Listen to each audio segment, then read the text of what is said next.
Hola, hola iglesia, un abrazo para cada uno de ustedes, Dios les bendiga.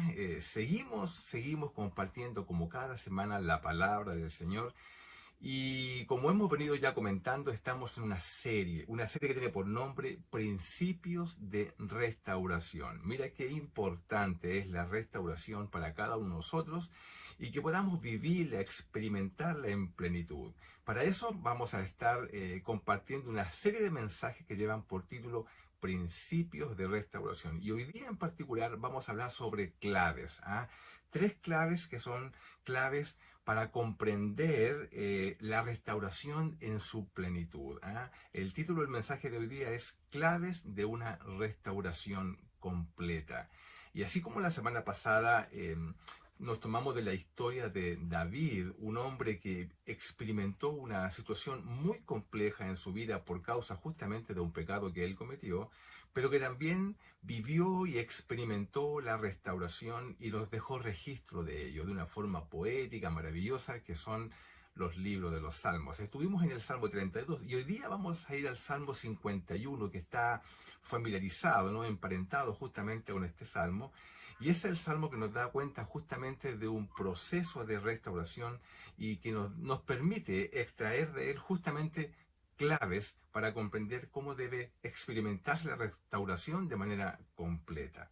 Pues bien, desde el punto de vista de Dios, la oferta de restauración, por llamarlo así, es completa, es firme. Es decir, se sustenta sobre fundamentos sólidos para alcanzar la paz que proviene justamente cuando un corazón se rinde al Señor.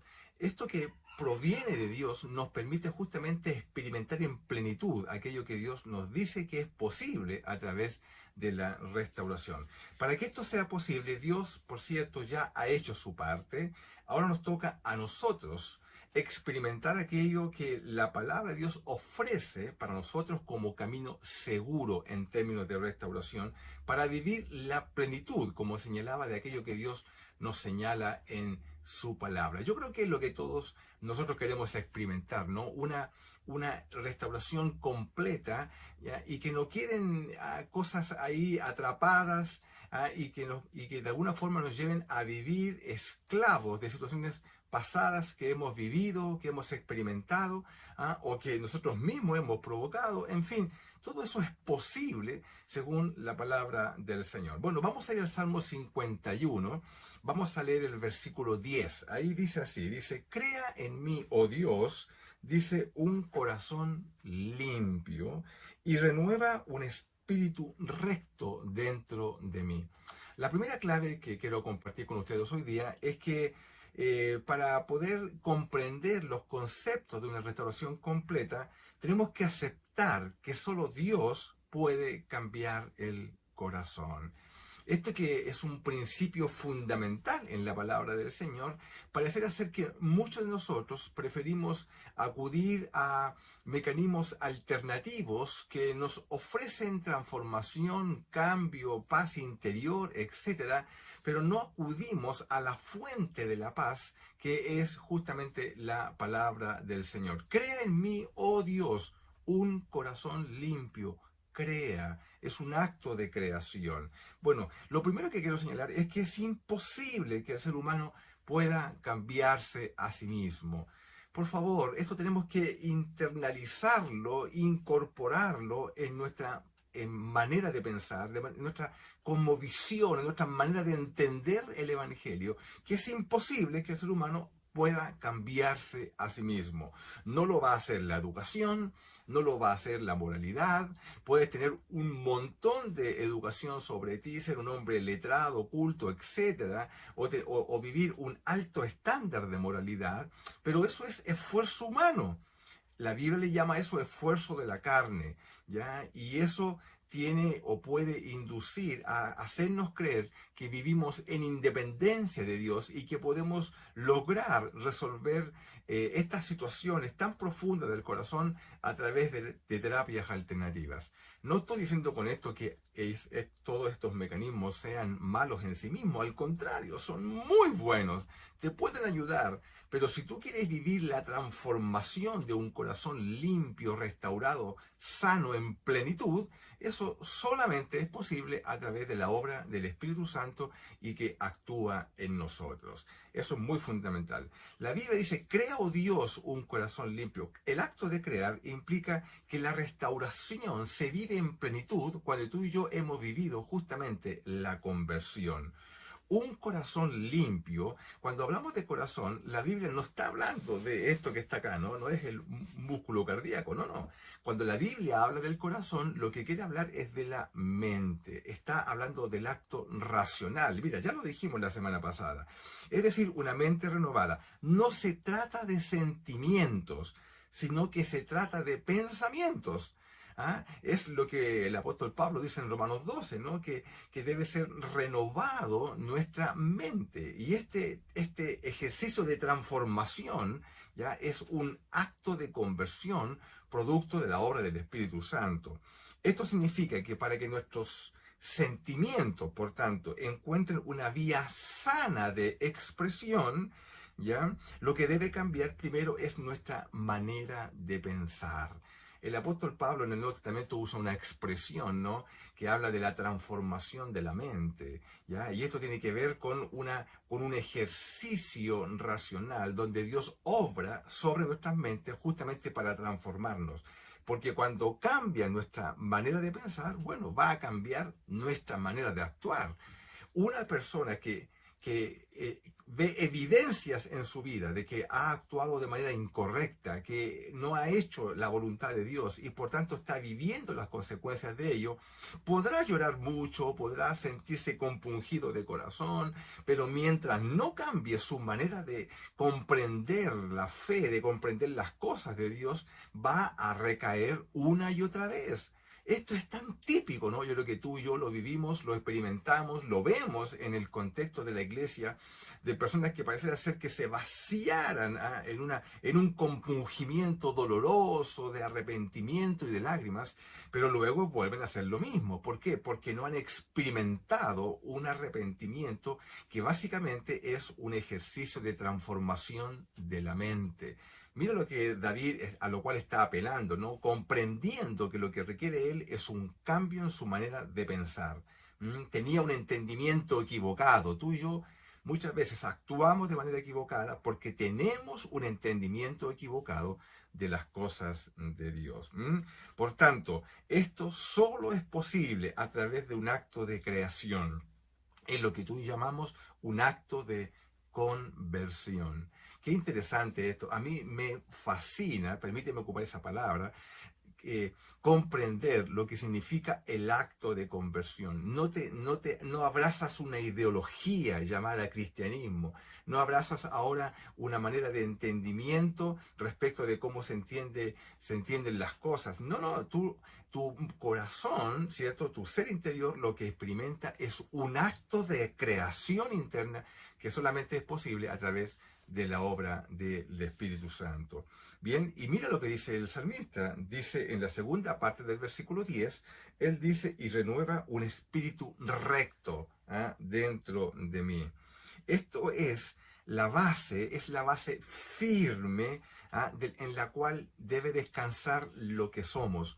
Cuando tú y yo descansamos sobre un fundamento sólido en nuestras vidas, nuestros actos van a dar cuenta de ello, y por eso que el salmista dice que debe ser creado en él un espíritu recto. Esto es decir, es algo que debe proveer certezas a tu vida. Cuando un creyente tiene rectitud de espíritu, lo que tiene son certezas en su manera de obrar, en su manera de actuar, en su entendimiento de las cosas de Dios, etc. Mira qué importante es la mente en todo esto. Por eso que cuando Jesús le preguntaron, ¿no? Dijo, bueno, tienes que creer en el Señor, bueno, con tu corazón, con todo, pero también con toda tu mente. Es un ejercicio, ¿cierto?, que involucra justamente nuestra razón. Ahora, el versículo 11 nos entrega la segunda clave. Mira cómo dice el versículo 11. Dice, no me eches de delante de ti. No me eches de delante de ti y no quites de mí tu Santo Espíritu. Cuando uno lee estos textos, tiene que comprender algo, y es que la segunda clave, ya, para poder experimentar la restauración completa, es que debemos rechazar las creencias falsas en torno a la restauración.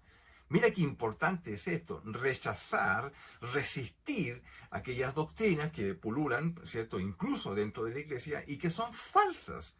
¿Cuál es esa? La que expresan este corazón compungido, pero es un corazón que está, por cierto, como tú y como yo, cuando vivimos justamente procesos tan difíciles, a veces no, están torpes, nuestros pensamientos divagan en situaciones que no se condicen con la palabra de Dios porque perdemos el foco. Hermano, todo esto está vinculado, ¿no? La clave entonces es rechazar aquellas creencias que son falsas en torno a la restauración. ¿Cuál es esa? Bueno, aquí se desprenden dos. Primero, creer que Dios nos aparta de su presencia. Dice el texto, no me eches de delante de ti.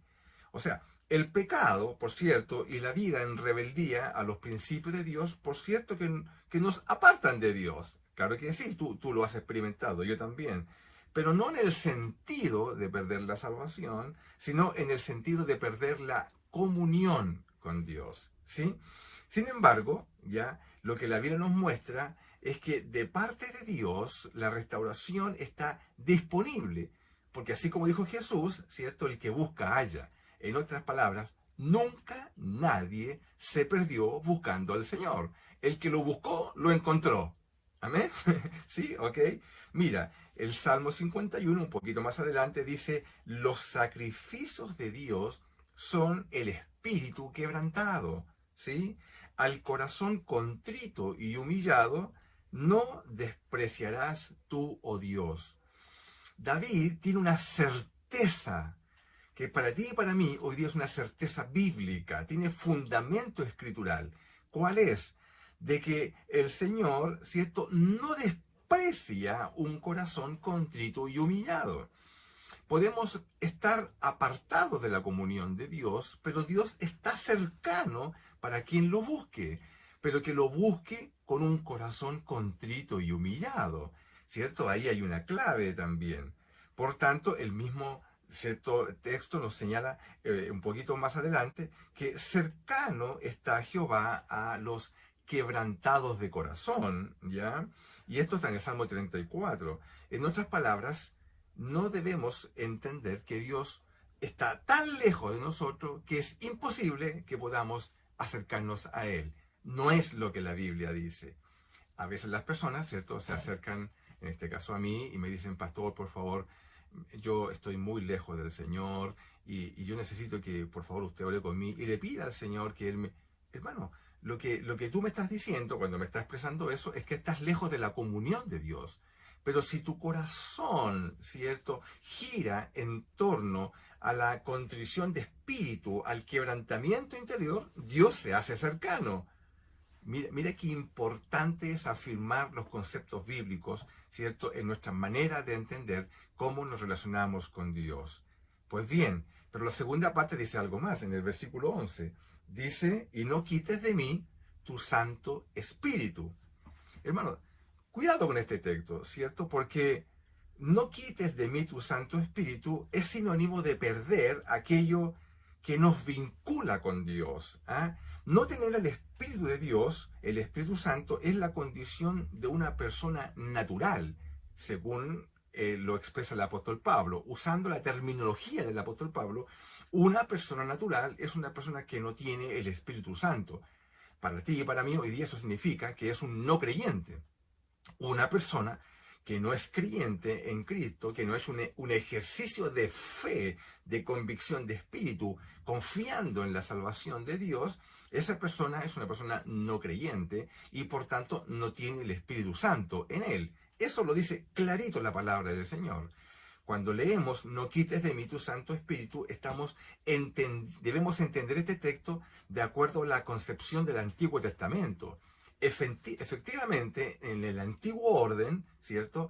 Claro, el Espíritu Santo iba sobre una persona, pero también se retiraba de esa persona. Quizás te acordarás de Samson, ¿no? Eso lo vemos en el Antiguo Testamento, pero en el Nuevo Testamento, en el Nuevo Orden, el Espíritu Santo viene sobre ti y no se aparta nunca más de ti. ¿Por qué? Porque es las arras, la garantía de que eres nacido de nuevo. Todo esto ya lo hemos compartido en otras oportunidades, ¿sí? Por tanto, a veces tú y yo pensamos que aquello que hemos hecho no tiene perdón de Dios, ¿ya? Y suponemos que no hay ninguna posibilidad de restauración en esa condición porque entendemos de que a lo mejor hemos perdido incluso la salvación. Eso no es lo que el texto nos está señalando, ¿ya? Y lo que tenemos que entender que cuando el Señor viene a nuestras vidas, el Espíritu está en nosotros. Puede que esté muy apagadito, muy pequeñito en medio nuestro, pero está presente. Y esa pequeña llamita es suficiente para que se encienda un corazón contrito y se llene de la pasión de Dios nuevamente. Si tú ahora, en este momento que me escuchas, estás viviendo una situación difícil, donde estás experimentando el dolor, la falta de comunión con Dios por causa de una situación compleja que viviste, que te enredaste en la vida, que tomaste malas decisiones, o al revés, personas que actuaron sobre ti y que te hirieron en lo interior o quizás incluso externamente. La Biblia habla de restauración y a lo mejor tienes una pequeña llamita en ti que está ahí, muy pequeñita, pero es suficiente para encender toda una pasión renovadora, restauradora y recuperadora de la condición de hija y de hijo de Dios que puedes alcanzar en plenitud si solamente te humillas delante del Señor y acudes ante quien tiene la fuente de la bendición y la restauración para tu vida. Aliéntate en estas palabras, son principios para no quedarte pegado o pegada en experiencias antiguas que nos tienen atrapados y esclavizados. La Biblia nos promete restauración completa y está disponible en plenitud para ti y para mí desde hoy mismo, en este mismo instante. Tú puedes ir a los brazos del Señor. Amén. Mire qué importante es todo lo que estamos hablando. La Biblia nos hace entender que habrá algún pecado tan grande, pero tan grande, tan triste, tan feo, tan horrible, que Dios no pueda perdonar. ¿Qué crees tú?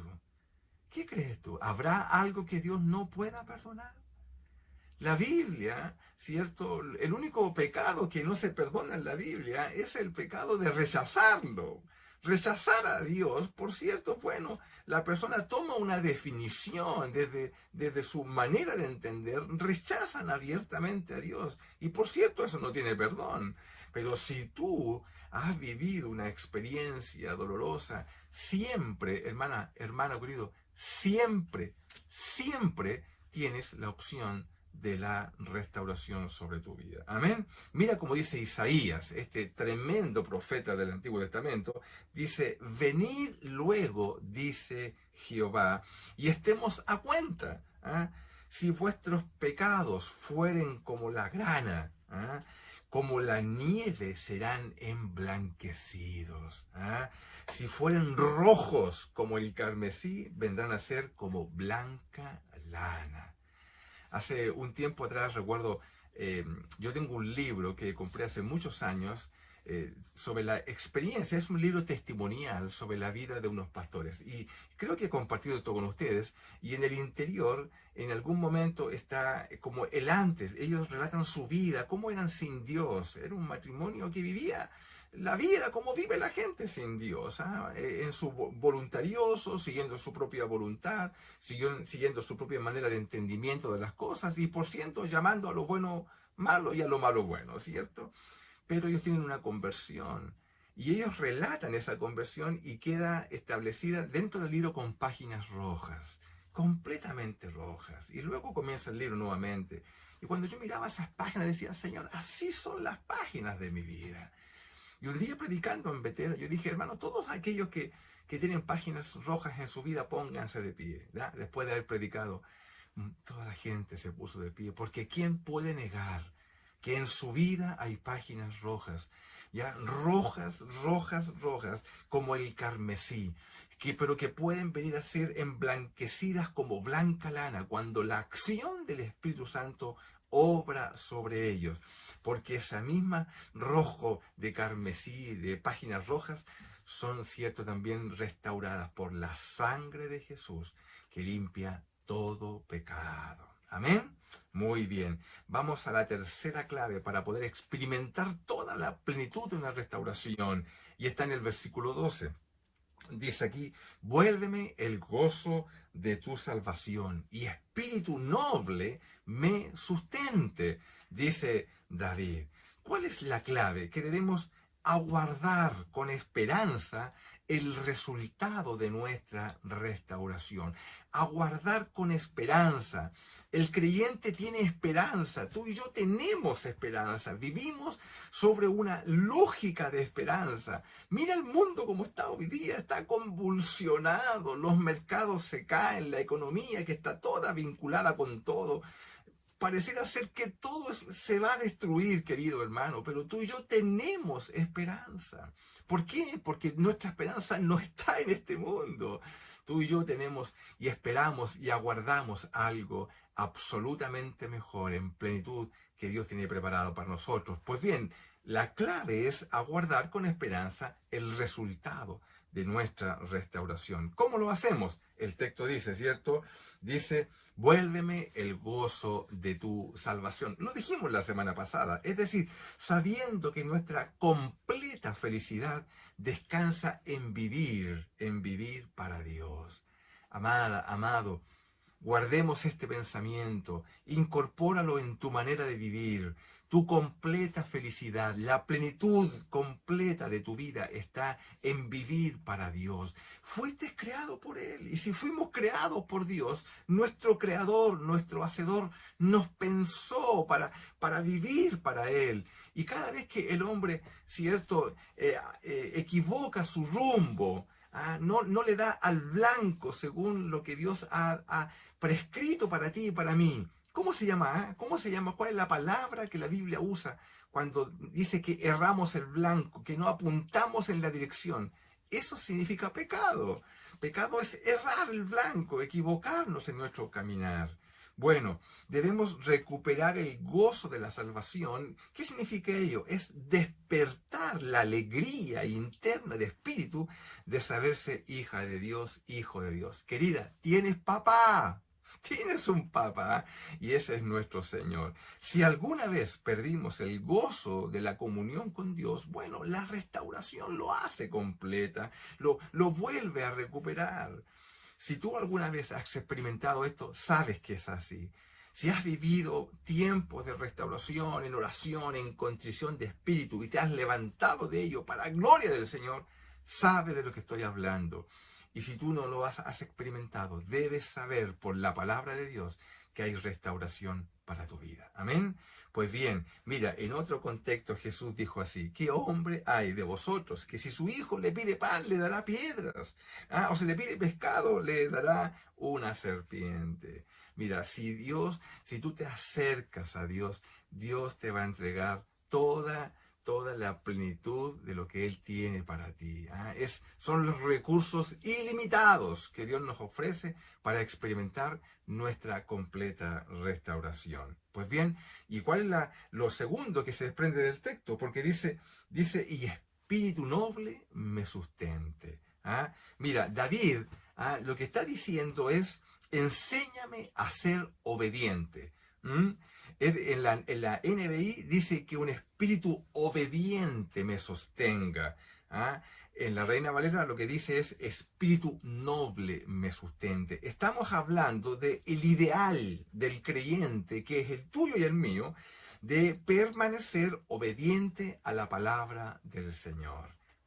Tú te preguntarás: ¿cómo se hace eso? Me cuesta tanto obedecer la palabra de Dios. ¿Cómo se hace eso?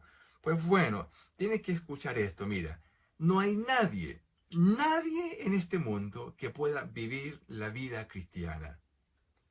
¿Qué es lo que está diciendo el pastor? Sí, mira, no hay nadie que pueda vivir la vida cristiana. La única persona que puede vivir la vida cristiana, ¿quién es? ¿Quién es? ¿Los iniciados? ¿Los superdotados? No, no. La única persona que puede vivir la vida cristiana es Cristo. Porque yo puedo vivir mi vida, pero Cristo vive su vida. Bueno, para que Cristo, yo pueda vivir la vida de Cristo, la vida cristiana, entonces Cristo tiene que estar dentro de mí y la pueda expresar a través mío. Eso se llama conversión, ¿no? Es decir, ya no vivo yo, mas Cristo vive en mí. Y por tanto, ahora mi vida expresa la vida cristiana, pero porque Cristo está en mí.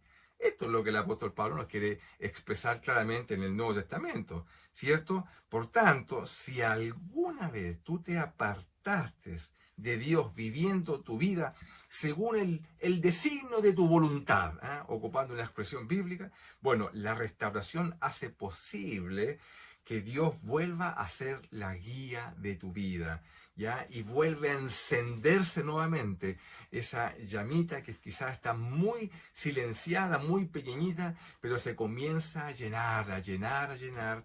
¿Por qué? Porque Cristo comienza a vivir su vida a través de ti.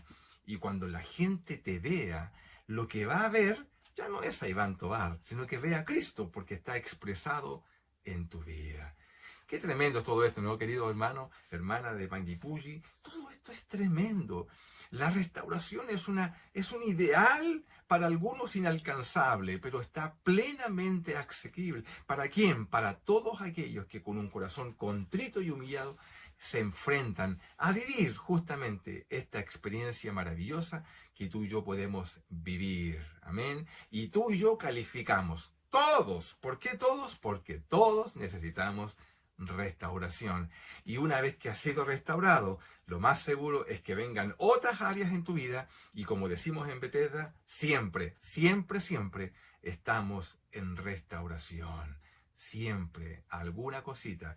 Y así es, porque no podemos vivir la perfección en esta vida humana. Ya viviremos en otro orden de la glorificación de nuestros cuerpos y ya no estaremos amarrados, ¿no?, a esto que el apóstol Pablo dice, que lo que no quiero hacer, eso hago. Pobre de mí, miserable de mí. Por cierto, Dios tiene esperanza futura para ti y para mí. Pero mientras tanto, el Espíritu Santo es nuestra ayuda, nuestro sostenedor para experimentar la completa restauración. Termino con lo siguiente. Mira cómo dice el versículo 16, porque no quieres sacrificio que yo lo daría, ni quieres holocausto. Los sacrificios de Dios son el espíritu quebrantado, al corazón contrito y humillado, no despreciarás tú, oh Dios. Eso está en el versículo, cierto, 16 y 17 del mismo capítulo. David sabe que no es la expresión externa del dolor o el pesar que lo va a llevar a la restauración. ¿Hay tiempo de llorar? Sí, seguramente como tú y como yo, hemos llorado nuestras faltas, hemos llorado, hemos quebrantado nuestro corazón, pero la plenitud de la restauración se vive a través de un quebrantamiento de espíritu, al cual el Señor no va a negar. Oremos. Gracias, Señor, por tu restauración. Queremos vivirla en plenitud. Enséñanos, Señor, a incorporar estos principios para experimentarla en plenitud. En el nombre de Jesús. Amén. Querida, Dios te bendiga. Bendiciones.